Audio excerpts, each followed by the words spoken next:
dia, Arthur. Bom dia, Giovana Sena. Bom dia, Heloísa. Isabel Leal, Isabela Costa. Bom dia, JR. Bom dia, João Guirado, João Ivanes, Laura, Leonardo, Letícia Camarinho, Milena, Sofia, Tiago, Thomas, Vitor Brito. Pulei alguém aí na chamada? Não, né? Deixa eu tomar aqui. Tudo bem com vocês? Sim. Tudo bem. Tá bom. Eu vou abrir então a tela aqui da nossa aula do Enem, para nós terminarmos aquela prova do Enem 2019, tá? Este é o propósito de hoje. Então, deixa eu espelhar aqui. Vamos ver, onde é que está.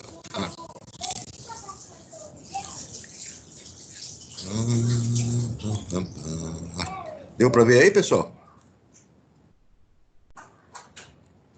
Sim.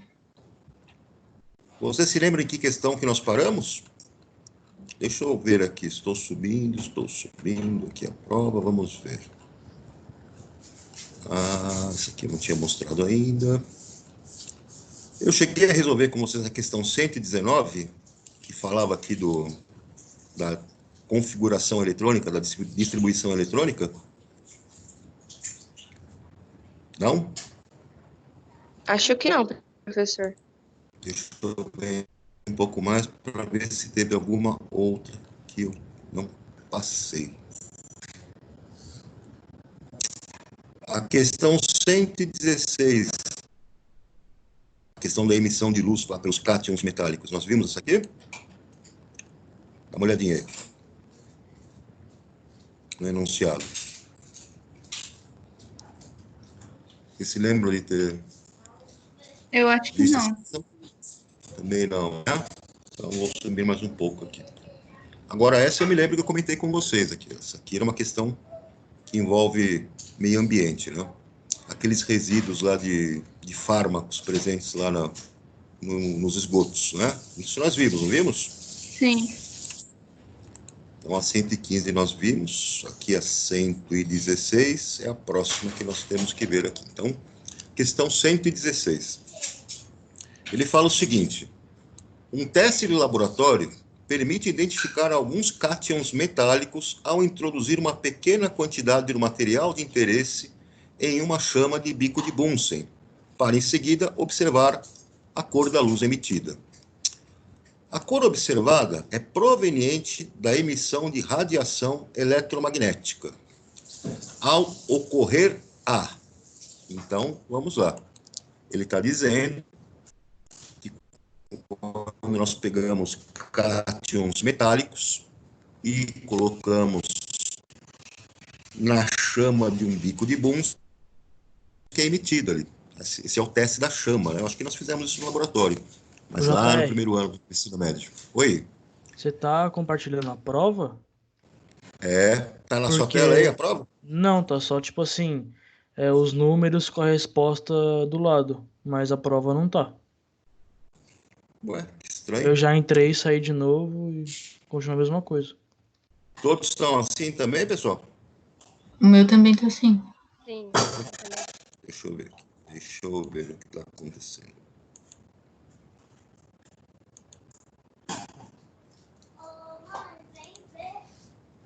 E aí, apareceu? Agora foi. Agora foi. Às vezes ele dá uma bugada aqui, essa porcaria aqui, vou te falar, viu? Então tá aí. A questão 116, né? Ele fala que um teste de laboratório permite identificar alguns cátions metálicos ao introduzir uma pequena quantidade do material de interesse na chama de bico de Bunsen, para em seguida observar a cor da luz emitida. A cor observada é proveniente da emissão de radiação eletromagnética, ao ocorrer a... Então, veja, isso aqui é uma questão referente ao modelo atômico, né? Lá no primeiro ano, nós fizemos um experimento que foi chamado de teste da chama. Então, nós testávamos, né, alguns sais que continham sais metais, né, cátions de metais, e quando nós colocávamos na chama, cada um emitia uma cor característica, amarelo, esverdeado, alaranjado. E por que que isso acontece, né? Isso aqui vai se explicar pelo modelo atômico lá do Bohr. Qual que é o modelo atômico do Bohr? Bom, o átomo tem um núcleo e tem as eletrônicas ou níveis de energia. Esses níveis de energia, então, são 7 níveis, né? O nível mais interno, o primeiro nível, é um nível que você vai ter, à medida que vai ficando mais externo, mais afastado lá do seu núcleo, você tem uma energia que vai aumentando, né? Então, o primeiro nível tem um nível de energia mais baixo, e os níveis mais externos têm energia mais alta, são níveis de energia maiores. Os elétrons, então, ficam nessas camadas eletrônicas, onde nós chamamos que é o estado fundamental, ou seja, eles ficam girando naqueles níveis, naquelas camadas, dentro da sua quantidade de energia, no estado fundamental, ou estacionário. Se eles absorverem energia externa de alguma fonte, como calor, uma eletricidade, radiação, algum tipo de energia externa, então, é absorvida por esses elétrons e eles podem saltar para as camadas mais externas, para as camadas mais energéticas. Eles dão um salto quântico. Esse salto quântico, então, faz com que eles sejam promovidos para níveis de energia maiores. Quando eles voltam para o seu estado estacionário, eles devolvem essa energia que eles absorveram na forma de luz. E é exatamente essa luz que nós observamos quando nós fazemos esse teste da chama. Dependendo para que camada ele saltou e depois, quando ele voltou, dependendo do nível energético que ele assumiu, eu vou ter a produção de uma cor específica, uma frequência de luz que vai ser emitida, que tem uma coloração específica. Então, vejamos. Quando ele pergunta aqui, a cor observada é proveniente da emissão de radiação eletromagnética. Ao ocorrer, o quê? Vamos ver o item A. Mudança de fase sólida para fase líquida no elemento metálico?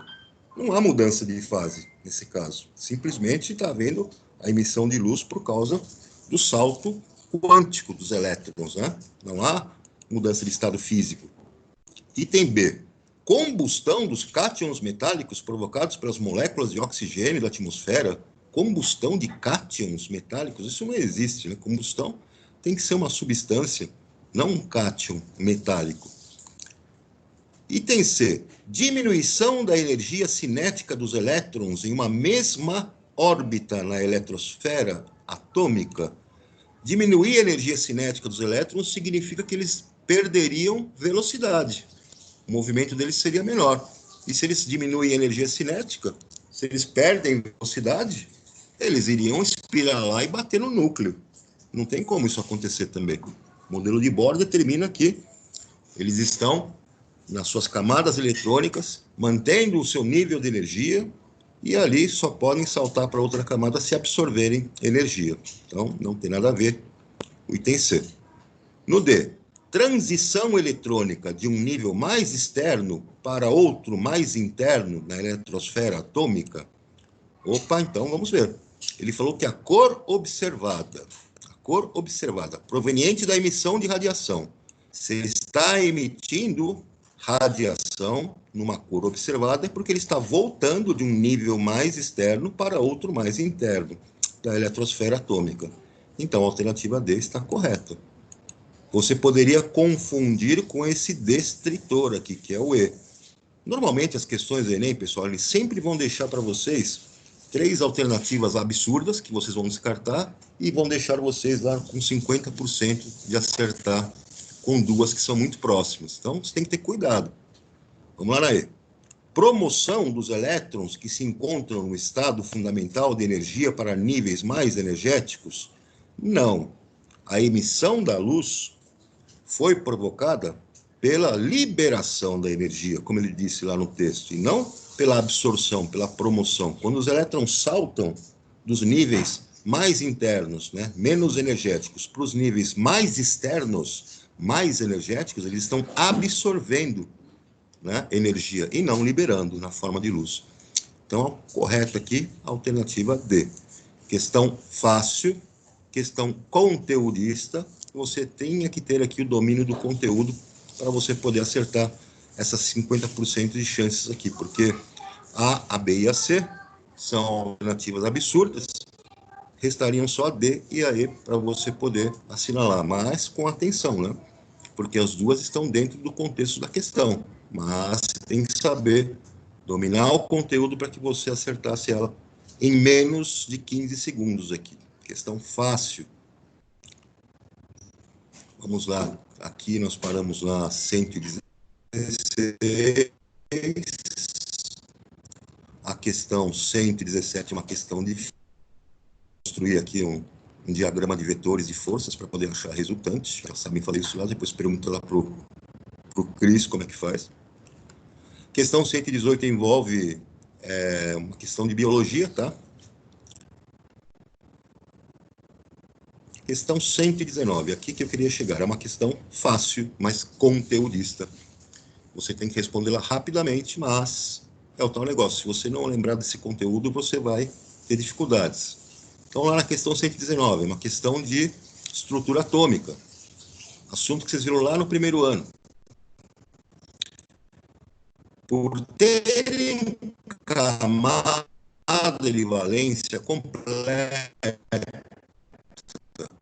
alta energia de ionização. Porém, em 1962, foi realizada com sucesso a reação entre o xenônio, camada de valência 5s2, 5p6, e o hexafluoreto de platina. E desde então, mais compostos novos e gases nobres vêm sendo sintetizados. Tais compostos não se pode aceitar acriticamente a regra do octeto, na qual se considera que, numa ligação química, os átomos tendem a adquirir estabilidade, assumindo a configuração eletrônica de gás nobre. Dentre os compostos conhecidos, um dos mais estáveis é o difluoreto de xenônio, no qual dois átomos do halogênio flúor, camada de valência 2s2, 2p5, se ligam covalentemente ao átomo do gás nobre para ficarem com 8 elétrons de valência. Isso referente ao átomo de flúor. Muito bem, aí ele pergunta, ao se escrever a fórmula de Lewis do composto de xenônio citado, quantos elétrons na camada de valência haverá no átomo do gás nobre?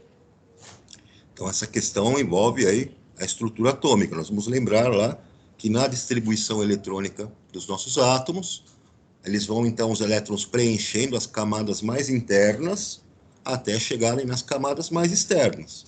A camada mais externa é chamada de camada de valência. É a camada onde eu tenho os átomos, os elétrons mais externos. E são esses elétrons mais externos da camada de valência que participam das ligações químicas. Tudo que acontece na química está acontecendo lá na camada de valência. Então, se eu tenho lá o nosso amigo xenônio, ele mostrou a configuração eletrônica dele aqui, ó. Camada de valência do xenônio 5s2, 5p6. É aquela distribuição eletrônica que é feita lá no diagrama de diagonais lá do Linus Pauling. Eu conto 6 elétrons no subnível P e 2 elétrons no subnível S. Isso tudo lá na quinta camada eletrônica, no quinto nível de energia. Somam-se 8 elétrons. Então, o xenônio tem estabilidade. Por isso, ele é um gás nobre. Ele segue a regra do octeto. Sendo, então, um gás nobre, teoricamente, ele não faria ligação química com ninguém, porque ele já completou o octeto. Mas, em condições especiais, pode acontecer dessa regra do octeto não ser válida. Pode acontecer, então, de um elemento expandir a sua camada de valência para mais do que 8 elétrons, para atender ligações químicas com outra espécie, que ainda não completou o octeto. Nesse caso, seria o flúor. O flúor, na camada de valência, ele tem 7 elétrons. Vejam que 5 elétrons no subnível P, 2 elétrons no subnível S. Tudo isso na segunda camada eletrônica. Portanto, 7 elétrons de valência. O flúor precisa de um elétron para completar o octeto. Ele precisa fazer uma ligação química para que complete a sua camada de valência. Como que eles vão fazer isso com o nosso amigo xenônio? Ele já falou que o composto que foi formado aqui, vejam aqui, ele vai dizer aqui, ó, difluoreto de xenônio. Ou seja, tem um átomo de xenônio e 2 átomos de flúor ligados aqui. A pergunta que ele faz, ao se escrever a fórmula de Lewis, e aí vem a questão também do conteúdo. Fórmula de Lewis é a fórmula eletrônica. É a fórmula que mostra os elétrons da camada de valência, que estão lá participando das ligações químicas. Ele pergunta quantos elétrons na camada de valência haverá no átomo do gás nobre. Quem é esse gás nobre? O xenônio. Então, eu tenho que desenhar o átomo de xenônio como um átomo central, colocar os seus 8 elétrons lá ao redor dele. E vou pegar cada átomo de flúor, colocar um do lado direito, outro do lado esquerdo, e desenhar os seus 7 elétrons de valência. E o que vai acontecer? Uma ligação química entre um flúor e o xenônio. Eu vou ter um par de elétrons compartilhado entre os dois, porque é uma ligação covalente, olha lá, covalentemente. Covalente, então, tem um par de elétrons que vai ser compartilhado entre os dois. E o outro átomo de xenônio também vai fazer a ligação covalente, ou seja, vai ter um elétron do xenônio ligado junto com um elétron lá do flúor. Eu vou tentar mostrar para vocês aqui o desenho disto. Deixa eu ver se eu acho aqui para vocês verem. Essa questão aqui é a questão, deixa eu ver, 119. Então, só pegar o gabarito para mostrar o desenho, porque senão, sem ver o desenho, fica ruim. Deixa eu ver onde é que ele está. Espera aí. Ciências da natureza, tá certo. 119. Aqui. Tá dando para enxergar aí, turma? Tá dando para enxergar? Acho que tá travada a tela de novo na questão anterior que você explicou.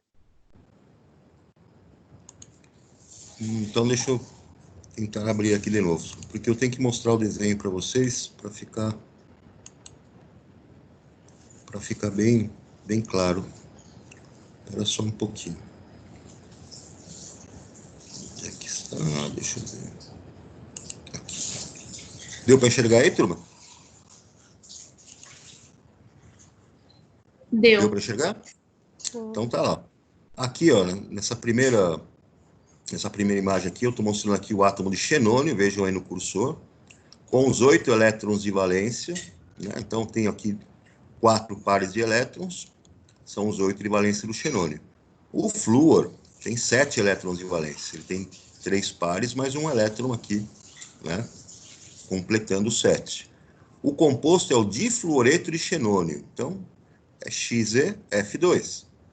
Eu percebo então que o xenônio vai fazer uma ligação covalente com um flúor, então vai ter um par de elétrons compartilhados entre eles, um vindo do flúor e outro vindo do xenônio.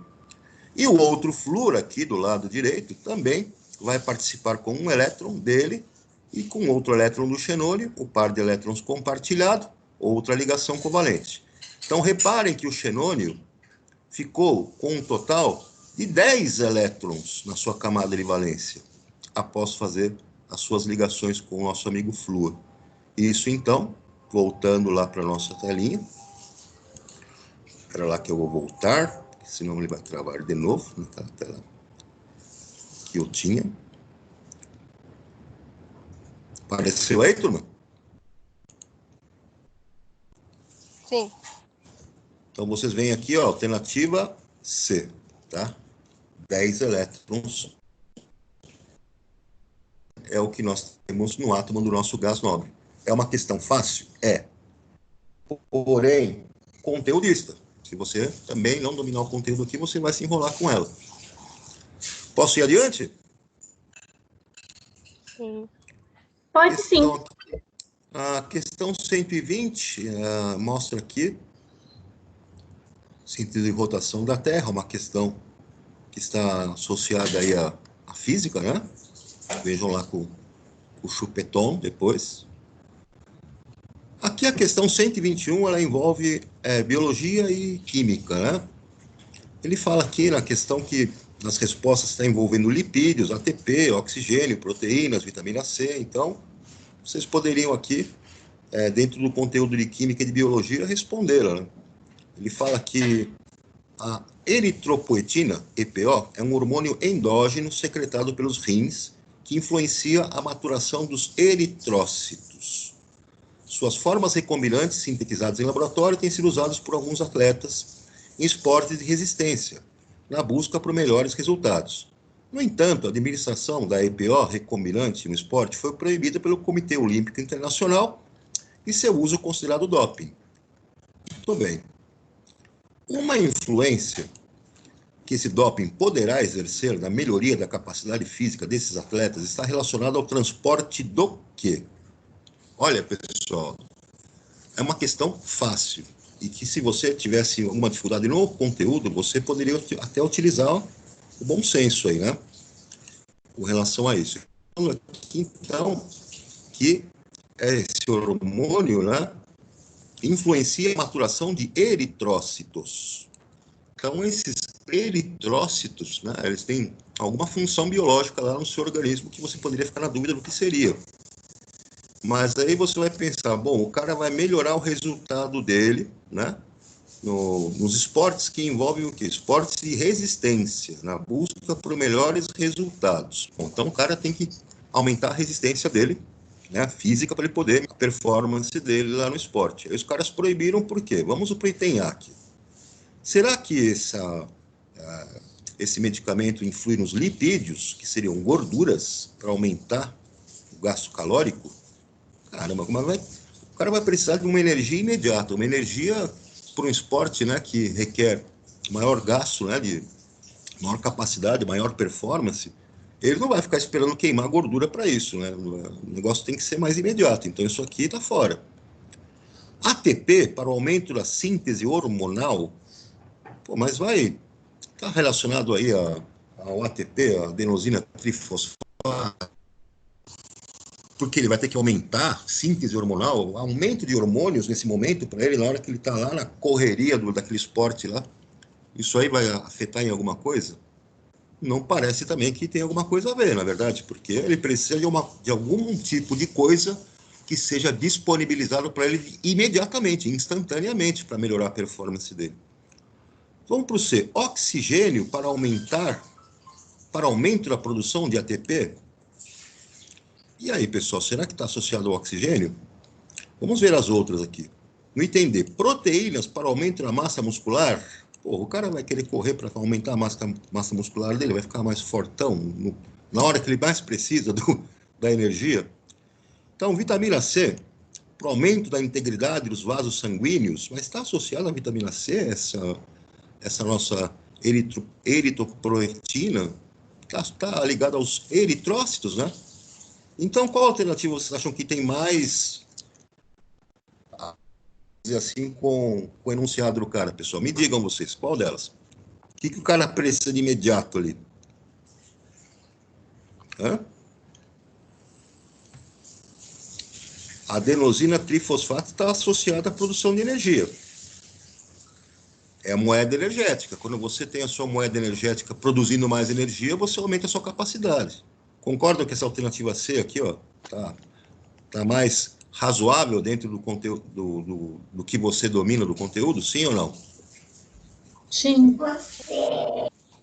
Perceberam que a leitura do enunciado e você vendo que tem algumas alternativas que não são razoáveis, né? Você já consegue chegar em alguma coisa que é mais assertiva? Então, aí é uma questão também que é fácil, né? Mas você precisa ter um pouquinho de cuidado e procurar, né, uma alternativa que tenha uma certa razoabilidade. Questão 122 é uma questão aqui que envolve física, né? Transferência de calor. Né? Então, aqui vocês vejam com o professor Chupetão como é que se resolve essa transferência de calor por condução. Né? Questão 123, uma questão boa. Acreditem, é uma questão fácil, mas você olha para ela e já fica assustado. Né? Então, calma. Vamos ler com calma e ver o que ele está querendo. Estudos mostram o desenvolvimento de biochips utilizados para auxiliar o diagnóstico de diabetes mellitus, doença evidenciada pelo excesso de glicose no organismo. O teste é simples e consiste em duas reações sequenciais na superfície do biochip. entre a amostra do soro sanguíneo do paciente, enzimas específicas e reagente, que é o iodeto de potássio, conforme mostrado na imagem. Então, vejamos a imagem aqui. O que ele faz, né? Está aqui o nosso biochip, antes da adição de soro. O biochip, então, tem aqui algumas enzimas que vão participar de uma reação química, vão acelerar essa reação química, né? Tenho aqui a colocação nessa ponta de iodeto de potássio, tá aqui. Aí o que o cara faz depois que adiciona o soro? Tá? Ele coloca o soro aqui e vai haver um fluxo do conteúdo desse soro, né, das partículas do conteúdo desse soro, que é uma solução, vai haver um fluxo espontâneo até a outra ponta onde está o iodeto de potássio. E aí vai apresentar uma cor aqui, vai mudar de cor. Isso indica então que esse biochip, no teste que foi feito aqui, ele detectou a presença de alguma coisa. Então vejamos aqui, ó. Após a adição de soro sanguíneo, o fluxo desloca-se espontaneamente da esquerda para a direita. Isso aí é um transporte que é chamado de difusão, né? A difusão é o contrário lá da osmose, né? Vai ter um fluxo que acontece lá onde está mais concentrado para menos concentrado. É um transporte que ocorre de maneira passiva, promovendo reações sequenciais, conforme as equações 1 e 2. Na primeira, a conversão de glicose do sangue em ácido glucônico, gerando peróxido de hidrogênio. Então, olhamos aqui, a equação 1 está me mostrando que aquele soro que tirou lá do paciente tem glicose lá nesse soro. Vai haver uma reação com oxigênio, com água líquida, e essas enzimas vão acelerar essa reação, porque funcionam como catalisadores, que eu vou ter a formação aqui do ácido glucônico e do peróxido de hidrogênio, H2O2. Aí vem a segunda, né? Na segunda, o peróxido de hidrogênio reage com os íons iodeto, gerando o íon triiodeto, água e oxigênio. Então, na equação 2, eu tenho aqui o peróxido de hidrogênio, reagindo com o íon iodeto, que veio lá do iodeto de potássio, e aí eu tenho a formação do triiodeto, que é esse I3- aquoso, liberação de água e gás oxigênio. Vem a pergunta aqui no final. O tipo de reação que ocorre na superfície do biochip, nas duas reações do processo, é... Pessoal, quando você olha essas equações, para que você saiba que tipo de reação está acontecendo aqui, ele vai colocar para você reações de análise, ou adição, de síntese, combustão, complexação, neutralização. O que eu tenho que observar? Eu tenho que observar que essas reações, primeira coisa, elas estão envolvendo aqui a mudança dos números de oxidação das espécies químicas. E quando envolve mudanças aí no número de oxidação, eu tenho reações de óxido-redução. Então, para um aluno já com uma certa experiência lá em reações de óxido-redução, na parte eletroquímica, que já teve contato com esse conteúdo, já ia matar de cara aqui que são reações de óxido-redução. Mas tenho que mostrar para vocês como é que eu identifico isso de maneira formal. Toda reação de óxido-redução tem mudanças nos números de oxidação das espécies químicas. Alguém oxida, ou seja, alguém tem o seu número de oxidação aumentado, e alguém reduz, ou seja, alguém tem o número de oxidação diminuído. E isso envolve a transferência de elétrons, né? Sempre vai haver a transferência de elétrons. Para quem está oxidando, está perdendo elétrons, para quem está reduzindo, está ganhando elétrons. Então, eu vou mostrar para vocês, aqui, ó, deixa eu ver se eu acho, aqui nas respostas. Era só, vou tirar um pouquinho aqui, tá? Porque vocês têm que ver a equação para poder enxergar esse processo, né, de óxido-redução. Então, vamos lá. Deixa eu achar a questão aqui. 19, pera lá. Tá aqui. Não. 122, não. Tá lá. Tá dando para ver aí, pessoal? Tá dando para ver? Sim. Sim.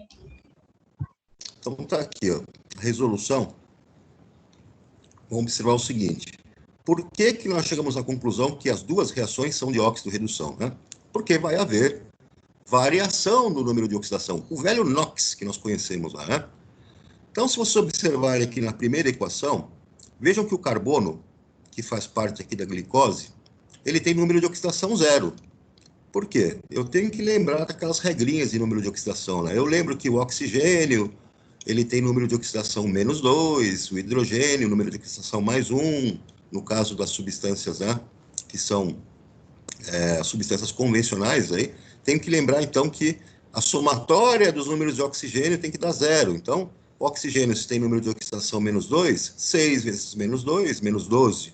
Hidrogênio, número de oxidação +1, 12 vezes +1, +12. E a soma de todos os três tem que ser 0. Então, -12 do oxigênio com +12 do hidrogênio, para dar 0, do carbono só pode ser NOx 0. E quando o carbono passa para formar aqui a nossa outra substância, eu faço a mesma coisa e vejo que a somatória dos números de oxidação vai gerar para o carbono um NOx de +1/3. Então, de 0, passando a +1/3, houve um aumento do número de oxidação. Então, o processo foi oxidação. Aí, o oxigênio, substância simples, o número de oxidação dele é 0. E ele passa para formar o peróxido de hidrogênio, que nesse caso eu tenho o NOx do hidrogênio +1, para que zere a soma dos números de oxidação. No caso, o oxigênio vai ter NOx -1. É o NOx dos peróxidos, né, que é aquela exceção lá para o oxigênio. Então, você teve uma passagem de NOx para o oxigênio de 0 para -1. Esse é um processo de redução, diminuiu o NOx, né? Então, analisando a primeira equação, eu já vi que ela é uma equação de uma reação de óxido-redução. A mesma coisa na equação 2. Eu tenho aqui o oxigênio no peróxido de hidrogênio com NOx -1. Quando forma água, ele passa para um NOx -2. Então, há uma redução, uma diminuição desse NOx, né? Enquanto o iodeto, o I-, tinha NOx -1, o NOx dos íons é igual à carga do íon, né, -1, passou para um NOx -1/3, porque aqui eu tenho I3-, né? Então, eu noto que houve um aumento, né, do número de oxidação, esse processo é oxidação. Então, as duas equações representam reações de óxido-redução. Por quê? Porque eu observei o número de oxidação das espécies que variaram, né? Então, quem teve o número de oxidação aumentando, sofreu lá oxidação, perda de elétrons. Quem teve número de oxidação diminuindo, sofreu redução, ganhou esses elétrons, né? Voltar lá para a nossa provinha. Pera lá. Beleza, né? Porque não trava isso aqui. Aqui, voltando. Apareceu aí, turma? Apareceu aí? Sim. Então, pessoal, é uma questão de nível relativamente fácil, né? Então, se você não lembrasse de nada disso, você ia fazer o quê? Meu Deus, o que eu faço agora? Se fosse uma reação de análise, a análise é uma reação que é feita de decomposição. Então, um reagente se transforma em 2 ou mais produtos. Foi o que aconteceu na equação 1 ou na equação 2? Não. As duas não teve um reagente formando 2 ou mais produtos. As duas equações envolveram 2 reagentes. Então, a 1 você já eliminaria de cara. Item B, é uma reação de síntese? Como assim de síntese? Na síntese, eu parto de 2 ou mais reagentes para formar um produto. É a nossa velha reação de adição. E vejam, nas duas equações eu tenho a formação de mais de um produto, não é uma síntese. Eu já tiraria o item B aqui da jogada. Item C, oxirredução. Essas reações de oxirredução, então, você já tinha estudado e ia falar, bom, isso aqui poderia ser, né? Poderia ser essa aqui, oxirredução, porque eu estou vendo aqui a oxirredução, está entrando aqui mudança, está promovendo mudança de coloração, está formando um íon diferente, e os íons aqui, veja esse ânion, está passando aqui, ó, esse íon por uma formação diferente, está envolvendo íons, e quando envolvem íons, olha, a possibilidade de ser de oxirredução é bem grande, vou guardar ela comigo aqui. Complexação, vocês estudaram complexos, íons complexos alguma vez na vida, no ensino médio? Não, não é complexação, não tem nada a ver. Reação de ácido-base, pelo amor de Deus, tem algum ácido, alguma base aqui, pessoal? Glicose é ácido, por acaso? Peróxido de hidrogênio é ácido, por acaso? Não. Reações de ácido e base envolvem a formação de água e um sal. Não tem nada a ver aqui com formação de água e sal. Olha aí, por exclusão, então, onde é que vocês assinalariam? Se vocês não lembrassem lá do conteúdo de reações de óxido de redução. Alternativa C. Então, acreditem, é uma questão fácil. Se você não dominasse o conteúdo aqui, você, por exclusão, com as matérias que você já viu, que já tem uma certa facilidade, daria para assinar aqui de maneira assertiva. Tudo bem? Posso passar? Tudo bem. Questão 124. É uma questão que envolve aqui calorimetria. Então, é uma questão que o nosso amigo Chupetão pode depois responder aqui com vocês. Envolve transferência de calor, tudo mais. Né? Envolve aí uma lei da termodinâmica que diz que o calor sempre flui de um corpo de maior temperatura para um corpo de menor temperatura. Né? Então, basta você lembrar disso. Não existe frio, né? Não é frio, existe fluxo de calor. E o fluxo de calor é uma energia em trânsito, uma energia que está em movimento. De onde? Como é que é esse fluxo? Parte de onde e vai para onde? Parte do corpo de maior temperatura para o corpo de menor temperatura. E esse fluxo vai acontecendo até que os dois corpos atinjam um equilíbrio térmico, tenham a mesma temperatura, e aí eu tenho o fluxo de calor sendo interrompido. Então, basta você ver aqui as alternativas que você responde facilmente. Questão 125. Essa aqui eu deixaria para o final, porque é uma questão de termoquímica que vai envolver cálculos, né? Já é uma questão de nível difícil. Como é que nós resolvemos ela, então? Vamos lá, questão 125. Ele fala, glicólise é um processo que ocorre nas células convertendo glicose em piruvato. Muito bem. Durante a prática de exercícios físicos que demandam grande quantidade de esforço, a glicose é completamente oxidada na presença do gás oxigênio. Então, isso seria o seu ciclo normal, né?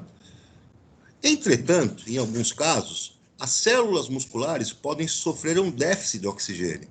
E a glicose pode ser convertida em 2 moléculas de ácido lático, que é aquilo que vai provocar câimbras em você depois de um excesso de exercício físico. As equações termoquímicas para a combustão da glicose e do ácido lático são, respectivamente, mostradas a seguir. Então, tem a primeira equação termoquímica, que é da combustão da glicose, C6H12O6 sólido, mais 6O2 gasoso, formando 6O2, CO2 gasoso, né, gás carbônico, mais 6 de água líquida. Variação da entalpia, ΔH desta combustão, menos 2.800 kJ. Reação exotérmica, ΔH é negativo.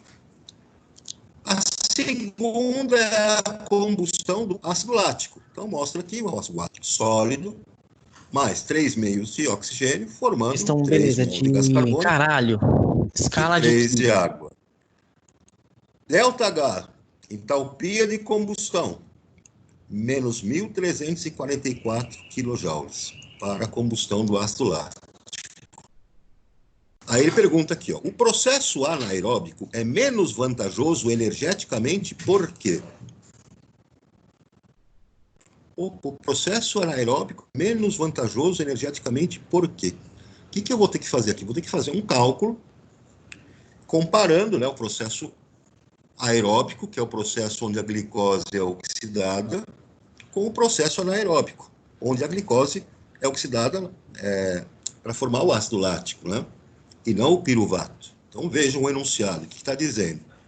Quando a glicose, né, nas células se transforma em piruvato, é o caminho normal dela. Agora, quando a glicose se transforma em ácido lático, é o onde tem falta de oxigênio. É o processo anaeróbico.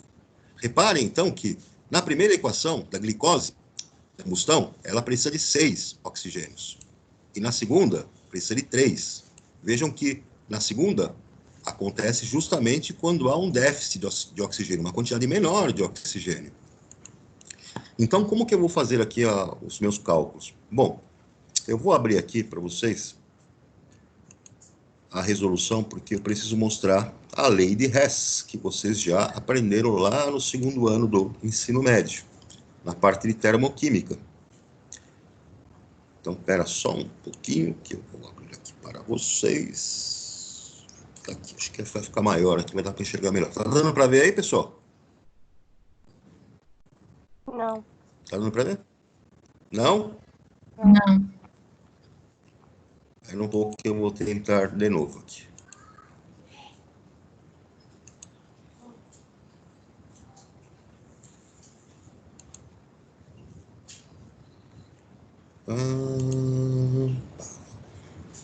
Deu para enxergar aí? Sim. Então tá aqui. Eu coloquei aqui a imagem para vocês. Então tem todo o enunciado aqui, bonitinho. Vamos lá. Bom, o que nós vamos fazer? Percebeu o seguinte. As equações que ele apresentou, tem a primeira equação da degradação anaeróbica da glicose. Né? Você tem que obter, então, uma quantidade de energia que está associada à degradação anaeróbica, que é a quantidade de energia que é liberada no segundo processo. Ele está falando que há um déficit de energia, uma quantidade de energia menor, eu tenho que descobrir quanto que é essa energia, quanto que é essa quantidade menor. Então, vamos lá. Eu preciso encontrar uma equação que me mostre o seguinte. A partir da glicose, que é o nosso precursor aqui, a formação da glicose... Vai se fuder, filha da puta! O microfone está aberto aí, pessoal, com as gentilezas aí, cuidado. Então, a conversão da glicose em ácido lático é justamente essa energia que eu quero descobrir. Qual que é a quantidade de energia liberada aqui? É o meu ΔH, que eu preciso descobrir quanto equivale. Então, o que eu vou fazer aqui? Eu vou fazer o seguinte. A primeira equação está escrita lá, me diz que glicose com oxigênio forma gás carbônico e água. O ΔH foi informado para nós. 2.805 joules negativo. Né? É a equação de combustão da glicose. A segunda equação que ele deu para nós diz que o ácido lático, na combustão dele, reage lá com o oxigênio, vai formar gás carbônico e água também, e também tem um ΔH de combustão de menos 1.344 kJ. O que eu vou fazer? Vou fazer a lei de Hess. Para usar a lei de Hess, vocês se lembrem, vocês têm que somar duas equações ou mais, né, que são etapas, e quando você faz a soma delas, você obtém o ΔH da reação que você precisa, que é a reação global. E você tem que fazer de uma forma que você elimine os intermediários, né, e você consiga lá a equação global que você deseja. Notem, então, que você quer obter esta equação aqui, ó, glicose se transformando em ácido lático, e saber qual é o calor dessa reação. Então, se eu olhar a primeira equação, a glicose está na posição certa, está como reagente. Então, eu vou copiá-la aqui embaixo da mesma forma que ela aparece. Tá? E a segunda equação, que é do ácido lático, reparem que o ácido lático está na posição errada. Ele aparece na segunda equação como reagente. E eu desejo que na equação global ele apareça como produto. Então, eu sou obrigado a inverter a segunda equação e inverter o sinal do ΔH. É exatamente o que eu faço aqui na segunda equação. Então, vejam que eu inverto a segunda equação, 6CO2, 6H2O líquido, formando 2 de ácido lático, mais 6 de O2. O ΔH, que era negativo, como eu inverti a equação, fica positivo. Aí eu começo a eliminar. Quando eu for somar as duas equações, eu percebo que eu tenho, de um lado, 6 de oxigênio, do outro lado, 6 de oxigênio. Corta. Eu tenho 6 de água de um lado, corto com 6 de água do outro. Eu tenho 6 de CO2 de um lado, vou cortar com 6 de CO2 do outro. Eliminei todos os intermediários, o que sobrou então? Sobrou a equação global. C6H12O6, formando 2 de ácido lático. Está aqui. E eu faço o quê com os valores do ΔH dos dois? Eu somo, né? Então, na somatória vai ficar o quê? Menos 2.800 da primeira, com mais 2.688 da segunda. O resultado do ΔH, então, quando a glicose se transforma em ácido lático, menos 112 kJ por mol. Então, no processo aeróbico, né, há a liberação de 2.800 kJ. Enquanto no processo anaeróbico, que nós determinamos aqui, conseguimos calcular, há uma liberação de apenas 112 kJ. Então, fica claro que no processo aeróbico, eu tenho uma vantagem, porque eu libero 2.800 de energia. E no processo anaeróbico, que forma ácido lático, eu vou liberar somente 112. Então, voltando lá para a nossa provinha, vocês vão chegar aqui na resposta A. Deixa eu projetar de novo a nossa provinha aqui. Espera lá.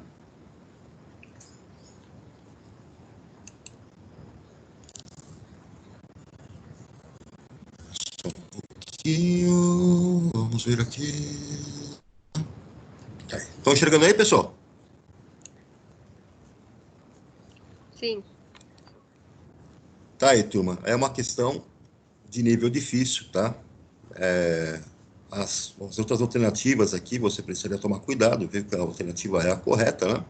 É por isso que é menos vantajoso o processo da fermentação, lá, no caso, é a produção de ácido lático, por causa da quantidade de energia que é liberada, apenas essa, né? Então, não tem jeito. Leitura atenta do enunciado e domínio da parte de termoquímica aí para aplicação da lei de Hess, para você achar a entalpia da reação que te interessa. Vou passar um pouquinho mais aqui. Questão 126 é uma questão que envolve biologia, né? Perguntei lá para a Adriana. Questão 127, olha aí, assunto que vocês estão vendo, né, no conteúdo desse ano, química orgânica. Na questão 127, ele diz o seguinte: uma das técnicas de reciclagem química do polímero PET, politereftalato de etileno, gera tereftalato de metila e etanodiol, conforme o esquema da reação, e ocorre por meio de uma reação de transesterificação. Transesterificação. Se você tem um grande domínio do conteúdo de reações orgânicas, que é um assunto que vocês vão estudar, toda transesterificação é uma reação que envolve um éster com um álcool, formando um novo éster e um novo álcool. Ponto. Toda reação de transesterificação é essa. Transesterificar, eu transformo um éster em outro, e sempre vai envolver um álcool, que também vai se transformar em outro álcool. Se você sabe isso, você já vem aqui direto, ó, metanol, puf, resposta B. 5 segundos de leitura. Porque as outras opções não envolvem álcoois. Então, você já assinalaria metanol. Vixe, mas eu não lembrava disso agora. O que eu faço? Como é que eu vou ter que olhar a estrutura, vou ter que ver alguma coisa aqui. Ele colocou 5 espécies químicas, porque ele quer saber o composto A representado no esquema. Quem é esse composto A? Eu já sei que de transesterificação, para acontecer essa reação, esse composto A, esse reagente, tem que ser um álcool, porque ele vai virar outro álcool. Olha aqui, ó, nosso outro álcool que vai se formar como produto da reação.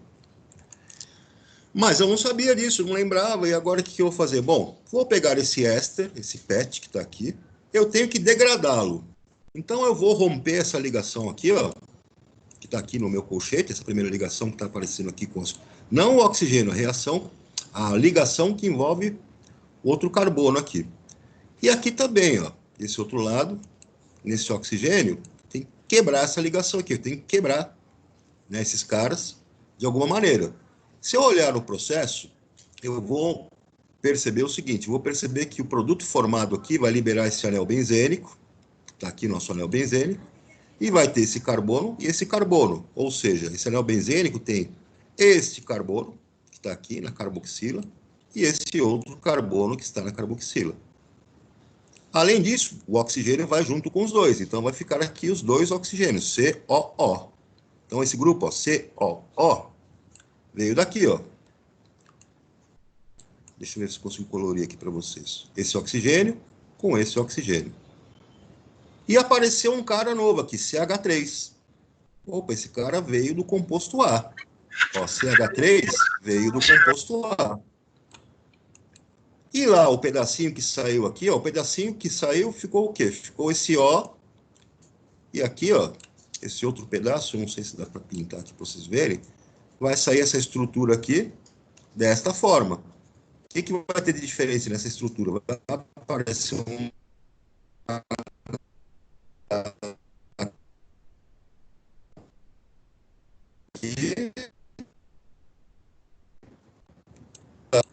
que podem ter essa composição que tenha CH3 e que tenha OH. Quem é esse cara, pessoal? CH3OH.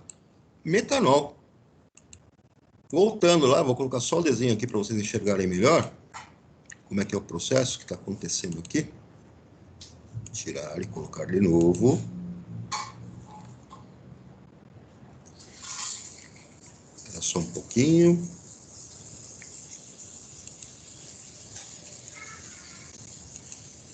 Deixa eu ver se vocês vão conseguir enxergar aqui. Deu para enxergar aí, pessoal? Está aparecendo sim, JR. Oi? Tá aparecendo aí a tela? Tá sim. Então, reparem, né? Na reação de transesterificação, então, como eu falei para vocês, sempre um éster vai reagir com um álcool e vai formar outro éster e outro álcool. Se você soubesse disso, já responderia a questão de imediato. Mas só para vocês terem uma ideia aqui, então, quando eu tenho a reação com o meu composto A, ele só pode ser o metanol. Porque o metanol, nessa reação, eu vou separar aqui o CH3 do OH.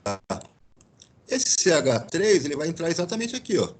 Ó, CH3, um deles entra aqui, como eu tenho duas moléculas reagindo, outro CH3 vai entrar aqui. E o OH, que sobrou aqui do meu composto, ele vai entrar num pedaço aqui, tá certo? E o outro pedacinho ele vai entrar aqui. Então eu tenho a formação aí no nosso diálcool, né? No nosso diol, etileno glicol. Tudo bem, turma? Tudo Voltou bem. a tarefa da prova? Sim. Voltou a tarefa da prova aí? Olha, questão fácil, mas como eu falei para vocês, ela é fácil dentro de você dominar o conceito, né? A parte conceitual. Aí. Se você não tem esse domínio na parte conceitual, aí você vai ter dificuldades. Turma, vou parar por aqui e na próxima aula eu retomo aqui a resolução dessa prova ou de outras, aí, se a gente tiver, né, possibilidade. Alguma dúvida aí nessas resoluções, turma? Não. Deu para sentir o nível da prova aí? Dá para encarar? Sim. Então, tá bom, turma. Vou deixar vocês hoje descansar mais um pouco. Na próxima aula a gente se encontra na sexta-feira. Fiquem com Deus, se cuidem. Um abração aí para todos. Tchau, JR. Tchau, Jota. Tchau. Até a próxima. Tchau, Beijo. tchau. Alguém online aí? Alguém online aí?